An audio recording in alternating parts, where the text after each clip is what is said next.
Every day, millions of people walk past ordinary rocks without giving them a second glance. To most, they're nothing more than pieces of stone. But hidden inside some of these rocks are treasures that can be worth hundreds, thousands, or even far more. Gold locked inside fractured quartz. Rare gemstones formed deep beneath the Earth's crust. Minerals that collectors and museums search for around the world. None of these discoveries happen by chance. They are the result of extraordinary geological process that have been shaping our planet for millions of years. Today, we'll uncover how nature hides its greatest treasures in the most ordinary places, and learn the clues that separate a worthless rock from one that could contain something truly remarkable. Because sometimes the greatest treasure isn't buried underground, it's hidden inside the rock you're standing on.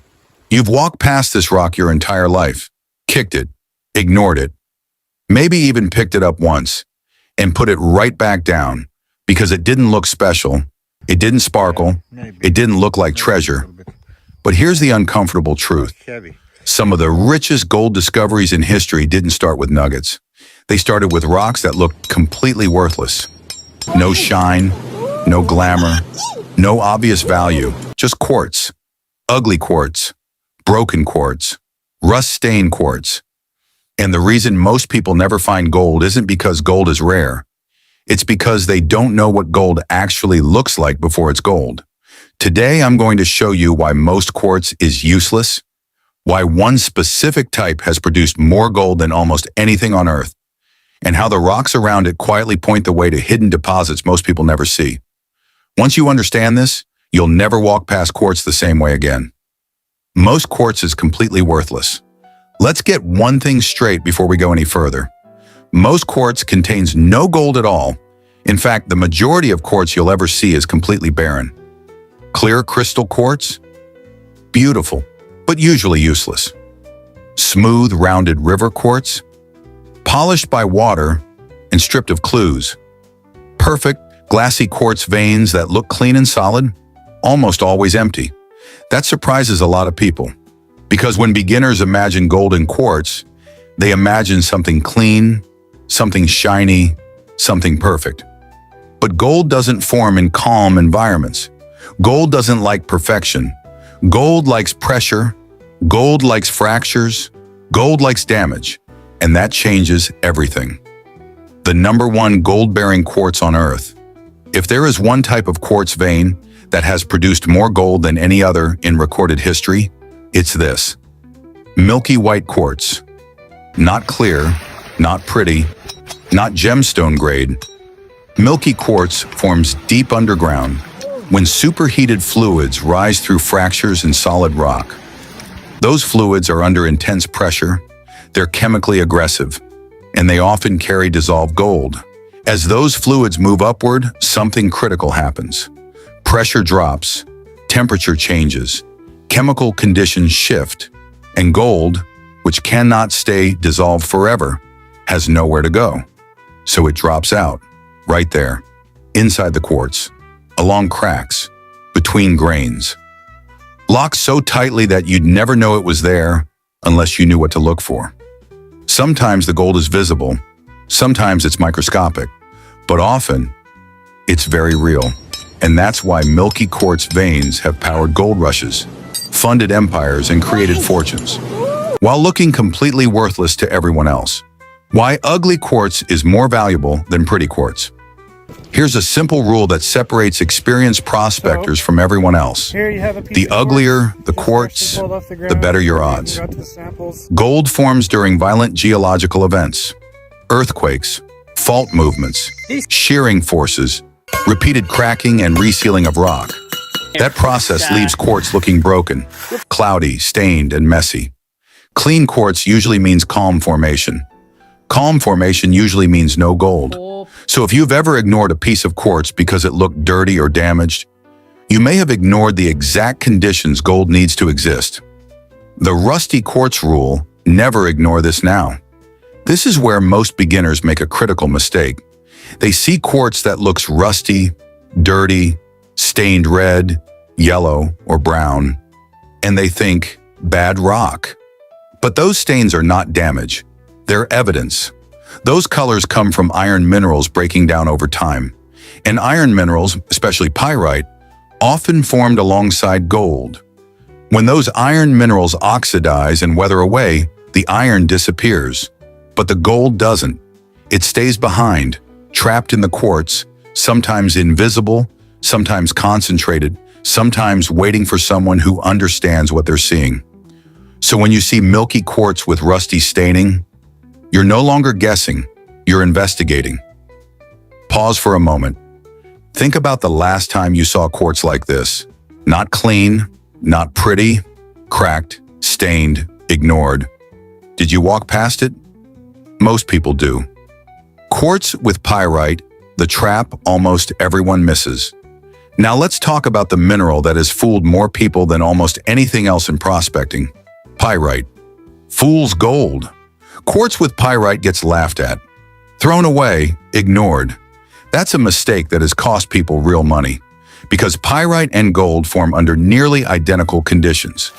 In many gold deposits, gold is attached to pyrite, locked inside pyrite, or released when pyrite breaks down. That's why some of the richest gold ores in history look completely ordinary on the surface. They didn't reveal their value until someone crushed them, processed them, or simply understood what they were looking at. If you've ever dismissed quartz because it only had pyrite, you may have dismissed gold without realizing it. Gold is not evenly distributed, and that's critical. Here's something most people never learn.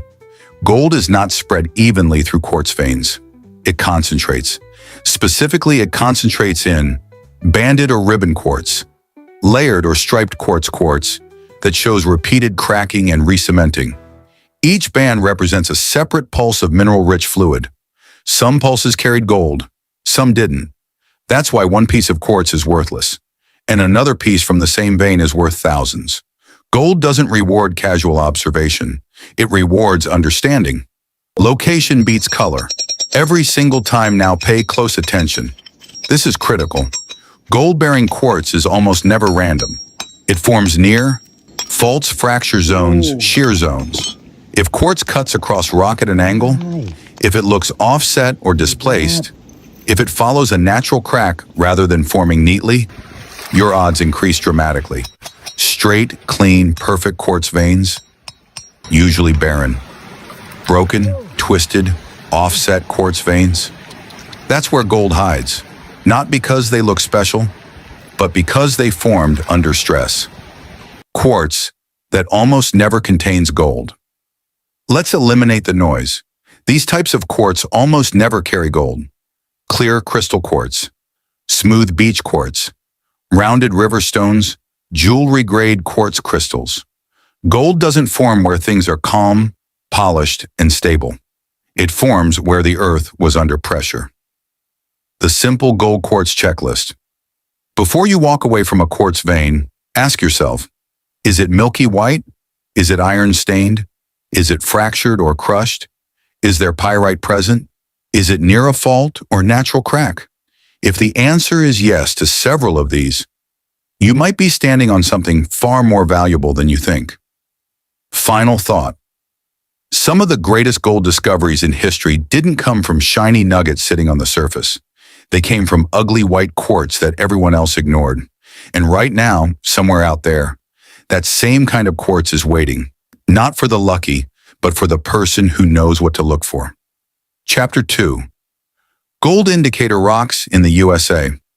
Hidden clues you can't ignore. Quartz is important, but gold rarely announces itself. It leaves clues in the rocks around it. These are called gold indicator rocks. Some contain gold, some just point toward it. If you know how to read them, you'll never look at a field the same way again. 1. Ironstone, rusty signals of gold. Ironstone is one of the most reliable indicators. Red, brown, yellow, rusty. Forms when iron-rich hydrothermal fluids oxidize. Often develops near quartz veins carrying gold. Sometimes contains microscopic gold trapped inside iron minerals. In the USA, check California's Motherlode, Alaska's Nome, Fields, Colorado gold districts. Why it works: gold and iron are deposited by the same hot fluids moving through fractures. Rusty iron shows you where gold-rich fluids traveled. Spot ironstone near quartz? Stop. Investigate. Beginners walk past it. Prospectors find gold. 2. Schist and greenstone belts. Ancient gold factories. Some of the richest gold deposits come from ancient metamorphic rocks. Greenstone belts, volcanic and sedimentary rocks, altered by heat and pressure. Schist, foliated rocks often hosting sulfides. How gold forms here. Hydrothermal fluids move along folds, fractures, and shear zones. Gold precipitates in quartz veins, sometimes trapped in pyrite or arsenopyrite. Metamorphism concentrates gold into discrete zones, making these rocks highly prospective. U.S. examples: Wenatchee and Kettle River, Washington, Vermont's Green Mountains, Northern California gold belt. Does the rock itself hold gold? Rarely, but it's the host of the veins, making it critical to understand. 3. Gossan, nature's gold. Flag Gossan is the oxidized, weathered top of sulfide-rich rock. Orange, red, or rusty brown. Forms when pyrite, chalcopyrite, or arsenopyrite oxidize. Gold may remain trapped beneath sulfides. Why it works: the oxidation process leaches metals to the surface, leaving visible iron oxides and sometimes trace gold. Surface looks barren.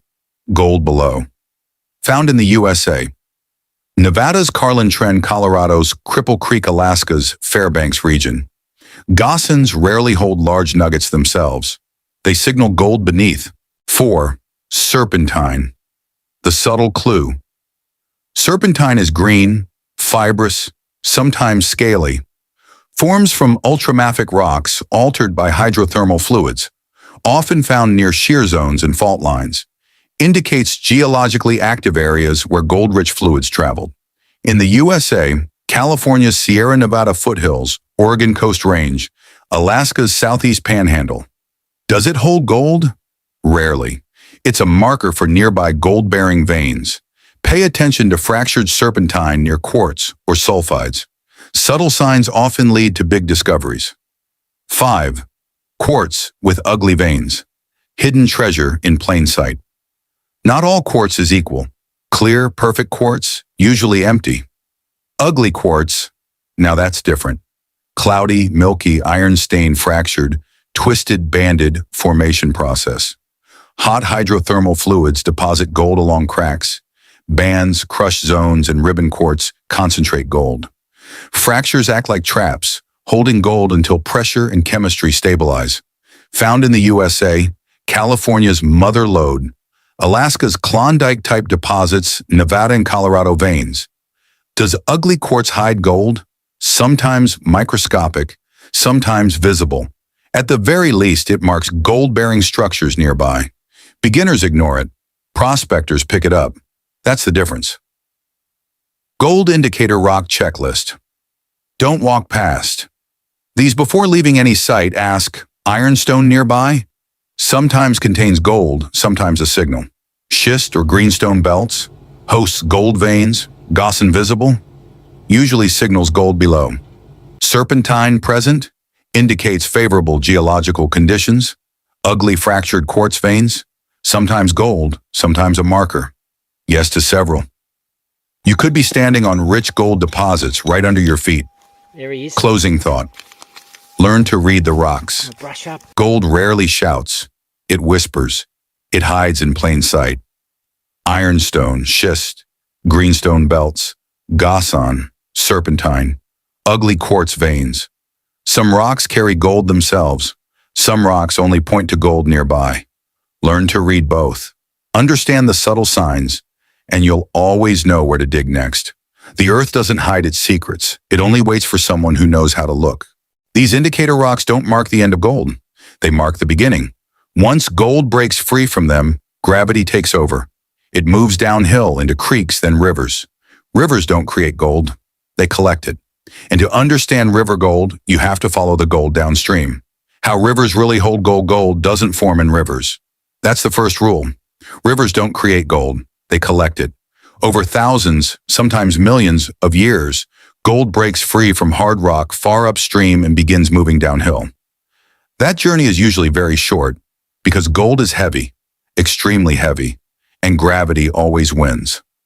Why rivers trap gold? So efficiently, gold is about 6 times heavier than quartz and far heavier than sand or gravel. Fast water can carry sand. It can move gravel. But the moment water slows, even slightly, gold drops straight to the bottom. It doesn't drift. It doesn't float. It doesn't travel far. That single fact explains why river gold is predictable, not random. The 3 types of river gold. Before searching, you must understand what rivers actually contain. Fine gold, thin flakes, travels farther, settles in very calm water. Coarse gold, chunkier pieces. Drops quickly, usually closer to the source. Nuggets heavy. Rare, almost never travel far from where they entered the river. The heavier the gold, the closer it stays to its origin. Where gold concentrates in rivers, professional level. These are not guesses. They are physical laws. Inside bends water slows on the inside curve. Gold settles along the inner bank and bottom.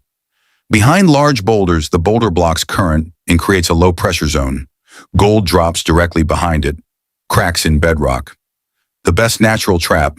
Once gold falls in, floods struggle to remove it. False bedrock layers, clay or compacted gravel beneath loose material. Gold stops here and accumulates. Natural drop zones, rapids flowing into pools. Steep channels flattening suddenly. Gold drops immediately. When multiple traps overlap, gold concentrates fast. Why some rivers produce gold for centuries? Floods don't remove gold. They reconcentrate it. Floods strip away lighter material. Sand moves. Gravel shifts. Gold stays. That's why rivers like the American, Feather, and Yukon continue producing gold long after early miners left. Gold doesn't disappear. It waits. Where to find river gold? Across the USA, these rivers are historically proven and still produce gold today. California, the core of American river gold, American River. Fine gold and coarse flakes in inside bends and bedrock cracks. Feather River, flood gold in deep bedrock pockets. Yuba River, heavy gold near boulders and exposed bedrock. Klamath River, fine gold and nuggets in long-term concentration zones. California still produces gold because the Sierra Nevada is still eroding. Alaska, big rivers, big gold. Yukon. River system, fine gold spread over massive distances. Known beaches and rivers, wave-concentrated gold. 40-mile river, nuggets and coarse gold in bedrock traps. Freezing conditions, slow gold movement, preserving deposits. Colorado, mountain-fed gold. Rivers Clear Creek, fine and coarse gold in steep traps. South Platte River, flood gold in deep gravels. Arkansas River, flour gold in bedrock cracks. Steep elevation changes cause rapid gold deposition. Arizona, desert gold rivers. Gila River, fine gold in slow zones. San Domingo Wash, flash flood. Reconcentrated gold. Agua Fria River. Coarse gold in narrow channels. Violent floods followed by calm periods create ideal traps. Oregon and Washington. Pacific Northwest. Gold Rogue River, OR. Fine gold and flakes in bedrock channels. Columbia River tributaries. Flood concentrated fine gold. Wenatchee River, WA. Coarse gold near mountain sources. Gold often hides deep under heavy seasonal flows. The biggest mistake people make. They search rivers without understanding flow history. Gold doesn't care about today's water level. It responds to past floods. Old channels, deeper cuts, and abandoned paths often hold gold long after the river moves. Today, we're diving into a world where the dull becomes dazzling, the ordinary becomes extraordinary. Each rock, each fossil we uncover has a story, a hidden beauty, and the potential to transform a simple find into something worth thousands of dollars. By the end of this video, you'll never look at a rock the same way again. Here's a question to keep in mind as we go. Which of these hidden treasures would you dare to break open first? And just wait, the first transformation will completely change how you see what's under your feet. 10. Agatized coral. Agatized coral starts as a rough brown fossil, dull, dusty, and easily ignored.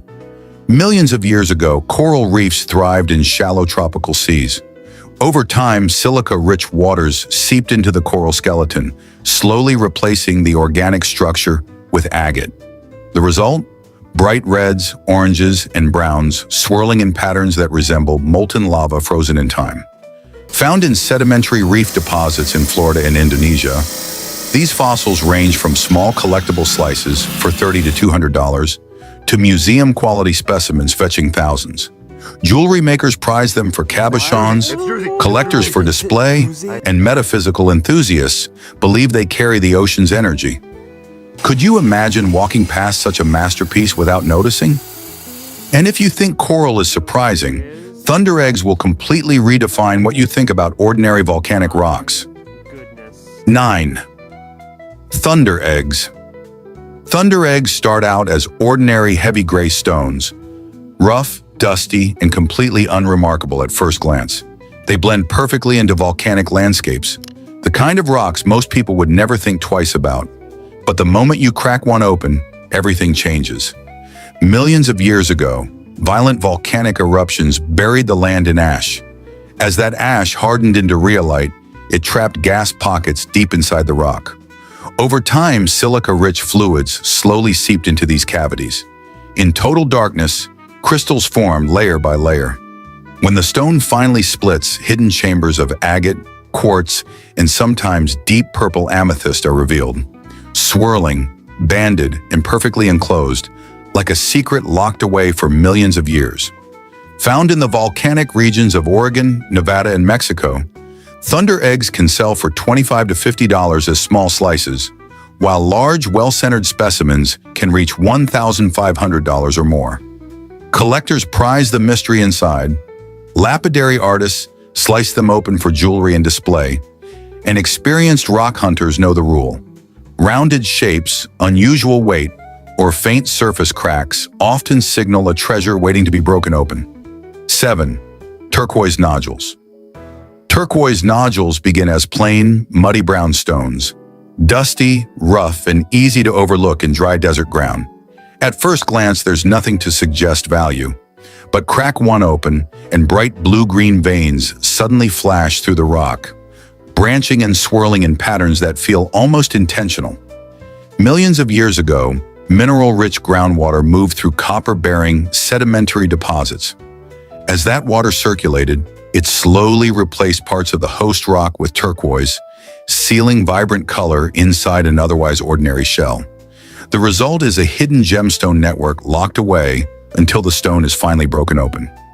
Found in Arizona, Nevada, Iran, and China, small turquoise pieces can sell for $5 to $50 per carat, while rare nodules with intense color and tight veining can fetch hundreds of dollars. Jewelers carve them into cabochons. Collectors prize natural nodules for display, and many believe the stone carries protective and creative energy. Imagine walking past a rock like this, never knowing what was hidden inside. 6. Ocean picture stone. From the outside, it's just dull brown jasper, but when cut, a natural scene appears. Waves, clouds, or even landscapes captured perfectly in stone. These formed in sedimentary jasper deposits over millions of years, with minerals settling in patterns that mimic natural scenery. Found in Wyoming and Australia, prices range from $50 to $500 depending on size and clarity. Artists, collectors, and meditation enthusiasts prize them. 5. Septarian nodules. Septarian nodules begin as cracked, muddy brown stones, dry, heavy, and completely unremarkable on the surface. They look like nothing more than broken mudstone. But split one open, and the transformation is instant. Inside, bright yellow calcite fractures spread through gray limestone in sharp, geometric patterns that resemble dragon scales locked in stone. These nodules formed millions of years ago in sedimentary clay deposits. As the mud dried and shrank, cracks formed, later filling with mineral-rich fluids that crystallized into calcite and limestone. What looks dull and lifeless outside hides a perfectly structured interior shaped by time and pressure. Found in Utah and Canada, Septarian nodules sell for $10 to $200, depending on size, symmetry, and color contrast. Polished, they become striking display pieces. Left rough, they tease the intricate art concealed inside. Could you tell what this stone was hiding before it was split open? Next up, ironstone concretions. Rusty, heavy rocks that sometimes hide veins of crystals or even gold. 6. Ironstone concretions. Rusty rocks that hide treasure. Ironstone looks heavy, reddish-brown, and unremarkable, but inside mineral veins, crystals, and sometimes fossils lie waiting. They formed in sedimentary iron-rich deposits over millions of years, slowly building hidden beauty from simple minerals. Found in the USA, small pieces sell for $20 to $300, while rare specimens fetch more. Polished, they become collectible art pieces. Imagine cracking one open and revealing something you never expected. And if you think that's amazing, wait until the fossils. Some ordinary-looking stones hide jewels that are millions of years old. 7. Fossils. Ancient gems. Fossils don't always look valuable. Many appear as dull, brown stones, heavy, cracked, and easy to dismiss. But split the right one open, and the reveal can be breathtaking. Some fossils, like ammonites, hide something extraordinary beneath their rough spirals. On the outside, they look lifeless and ordinary. Inside, pressure and mineralization can transform the shell into amylite. Layers of iridescent red, green, and blue that shimmer when cut and polished. What was once a simple sea creature becomes a gemstone formed by time. Then there are opalized fossils, and these are even rarer. In certain sedimentary environments, ancient bones, shells, and even entire creatures were slowly replaced by precious opal instead of turning to stone. Crack one open, and flashes of fire explode across the surface. Reds, blues, and greens glowing from material that lived millions of years ago. It's not a coating. The fossil itself is opal. Found in Canada, the United States, and especially Australia, ammonites and opalized fossils can sell for $50 to well over $5,000, depending on size, color play, and preservation. Collectors prize their deep history, jewelers turn them into statement pieces, and museums display them as proof that nature can turn life itself into gemstone. Imagine breaking open a rock and finding color that's been waiting since prehistoric oceans. Halfway through, and jade boulders will make you question what an ordinary river stone can hide. 8. Jade boulders, the gemstone of kings. Jade boulders often sit unnoticed in riverbeds and mountain streams, smooth, gray, and heavy, like any other worn stone shaped by water. Nothing about them suggests value, but split the right boulder open, and the inside tells a completely different story. Translucent green jadeite appears, glowing softly as light passes through it. Dense, flawless, and incredibly rare. These stones form deep within metamorphic zones, where extreme pressure and heat slowly transform buried rock into jade over millions of years. What looks dull and lifeless on the outside can conceal one of the most prized gemstones in human history. Found primarily in Guatemala and China, jade boulders range from $50 for low-grade material to tens of thousands, or even millions, for high-quality jadeite. When cut and polished, slices reveal rich green color and a smooth, almost waxy glow that made jade the gemstone of emperors and kings. Imagine lifting an ordinary river stone, never realizing it could be worth a fortune inside. And if you think jade is impressive, the next rock didn't form on Earth at all. It fell from outer space. 9. Meteorites, rocks from space. Meteorites often look like ordinary dull black or rusty rocks. Heavy, rough, and easy to overlook. But crack one open, and the hidden story of the cosmos appears. Inside, Widmanstätten patterns stretch across the metal like frozen lightning. Olivine crystals sparkle, and tiny chondrules reveal the intense processes that shape these rocks over billions of years. These stones traveled millions of miles through space before landing on Earth, forming strewn fields in the United States, Antarctica, and other regions. What seems lifeless outside is actually a record of cosmic collisions molten cores, and stellar fire locked inside a rock. Collectors, scientists, and jewelers prize meteorites for their rarity and the astonishing patterns inside. Prices range from $10 per gram for common types to over $1,000 per gram for extraordinary specimens. Imagine splitting a rock open and holding a piece of the universe in your hands, a treasure older than Earth itself. And finally, rutilated quartz, golden threads hiding in plain sight. 10. Rutilated quartz, golden threads in ordinary crystal. Rutilated quartz may look like ordinary cloudy quartz at first, pale, milky, and easy to overlook. But split it open, and hidden inside are golden rutile needles, thin threads that sparkle like strands of sunlight frozen in crystal. Each stone is unique, with patterns twisting, crossing, or radiating in intricate designs. These needles formed millions of years ago in pegmatite deposits in Brazil and India, as titanium-rich fluids wove their way through growing quartz. What seems plain outside can hide a miniature work of art, created deep within the earth over vast spans of time. Collectors and jewelry makers prize rutilated quartz for its natural beauty and rarity. Prices range from $5 to $100 per carat, depending on the clarity of the quartz and the density of golden threads. Imagine cracking open a stone that looks unremarkable, only to find it filled with shimmering golden patterns hidden for millions of years. And now, think back.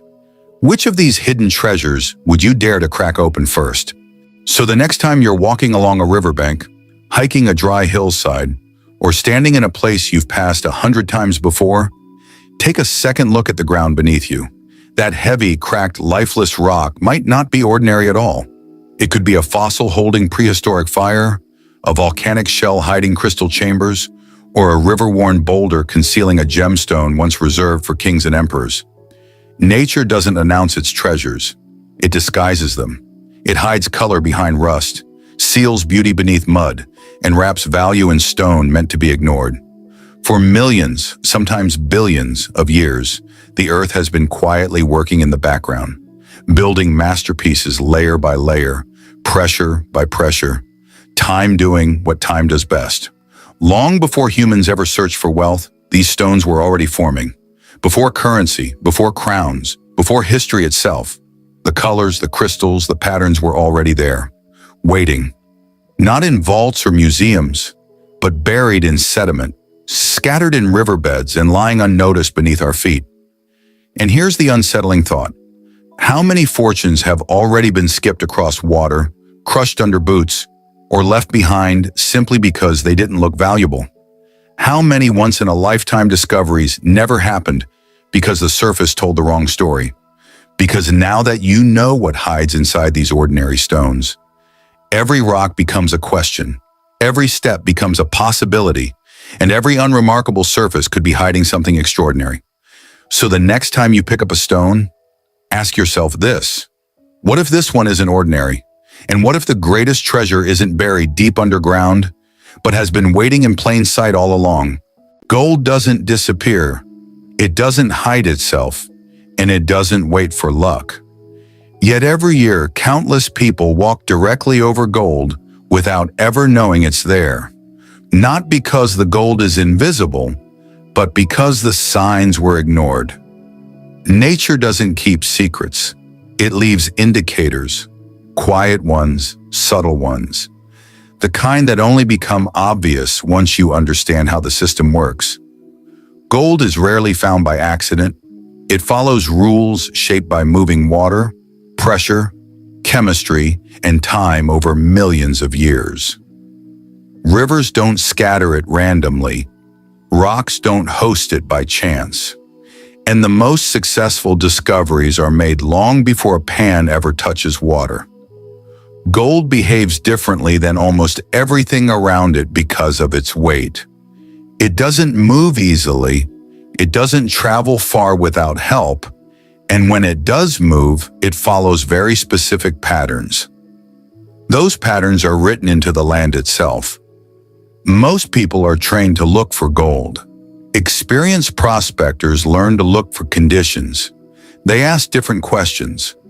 Why would gold stop here? What slowed it down? What forced it out of motion?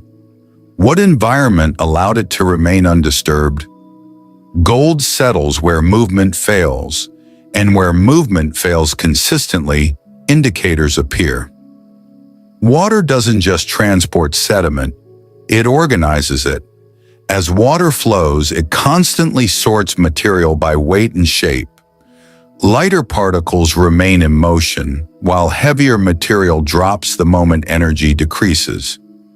But gold doesn't simply settle where water is slow. It settles where water changes behavior, where flow shifts suddenly, where direction alters, where turbulence gives way to stillness.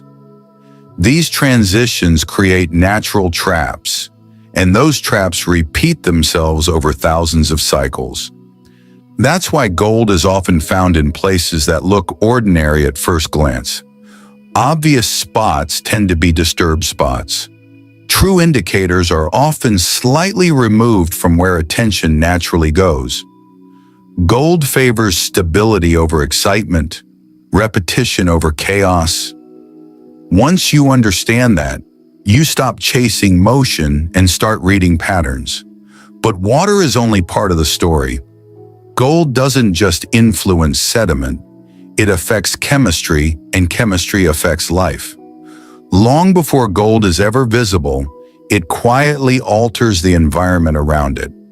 Plants respond to what's beneath them. Every root system samples soil chemistry, mineral content, moisture behavior, and trace metals. When those conditions change, plants respond, not always dramatically, but consistently. Most people overlook vegetation entirely. They treat it as surface noise. That's a mistake. Plants growing in mineralized ground often experience subtle stress.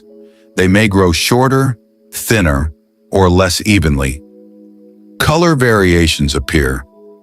Growth patterns change. These differences often show up in patches rather than evenly across the landscape, and those patches frequently align with subsurface structures. What matters isn't the plant species, it's uniformity. Not all stressed vegetation points to mineralization. Grazing, flooding, fire, and human disturbance must be ruled out. True geological indicators persist across seasons. They don't disappear when conditions change. Consistency over time separates signal from noise. Plants can guide attention, but rocks explain why. Gold rarely exists alone. It forms as part of broader geological systems involving heat, pressure, and fluid movement. Those processes leave behind associated minerals, many of which are misunderstood. Few are dismissed more quickly than pyrite. Often labeled as failure, pyrite is frequently treated as something to walk away from. That thinking has caused countless missed opportunities. Pyrite forms in environments rich in sulfur-bearing fluids, elevated pressure, and active chemistry.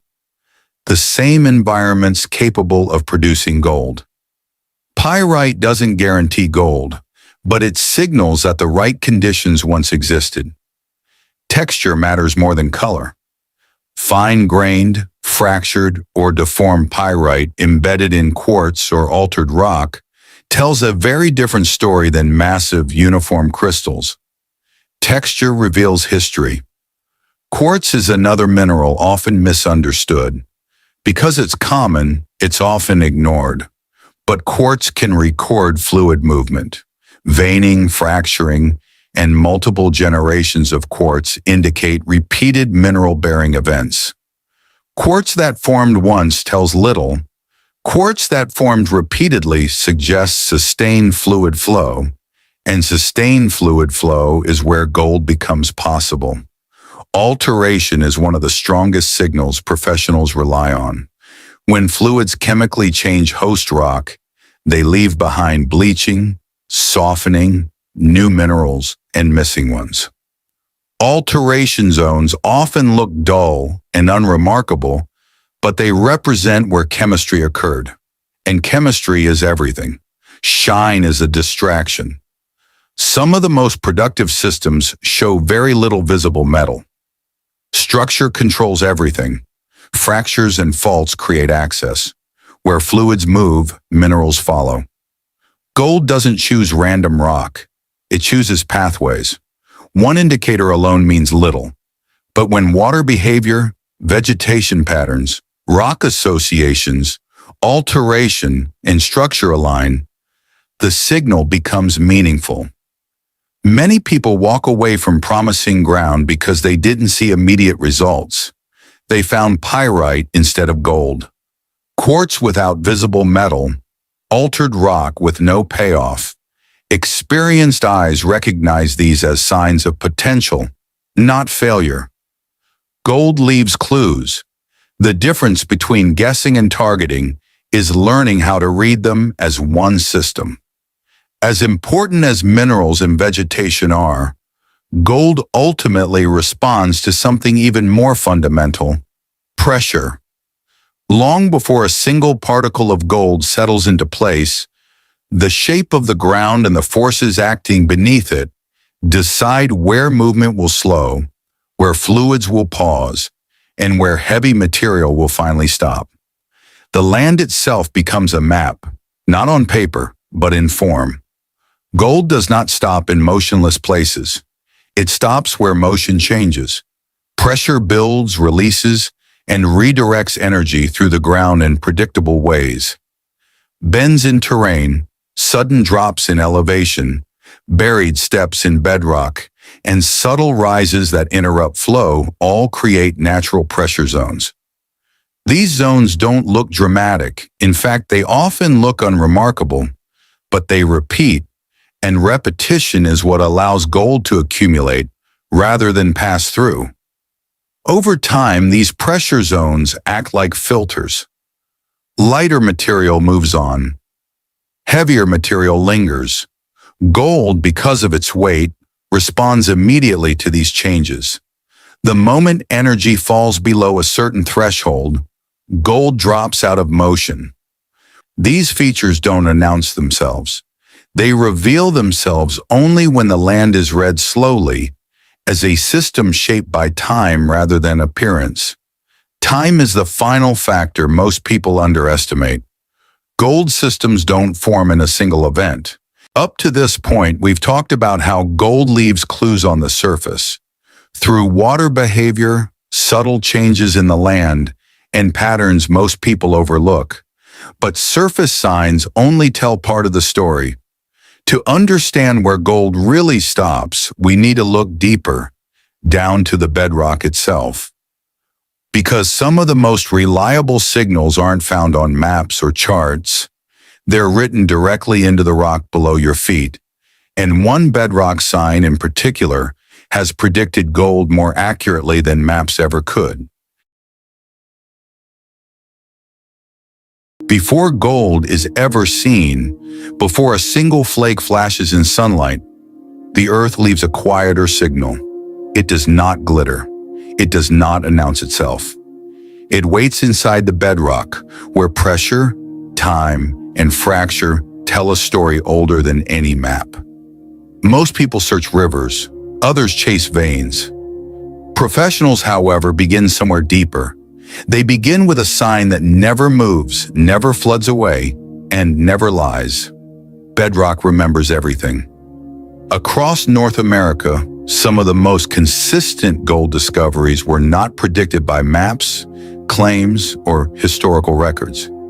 They were predicted by a subtle change in stone, a texture, a break, a surface that behaves differently under pressure and water. This sign is rarely discussed outside professional geology, yet it has guided discoveries for more than a century. And once you understand it, maps become secondary. Gold does not choose its location randomly. It obeys physics, it obeys chemistry. But above all, it obeys structure. Deep underground, where rock once flowed instead of cracked, immense forces shape the pathways that gold would later follow. These forces left scars in bedrock that still exist today, even after mountains eroded and rivers changed course. The first mistake most prospectors make is believing gold belongs to the river.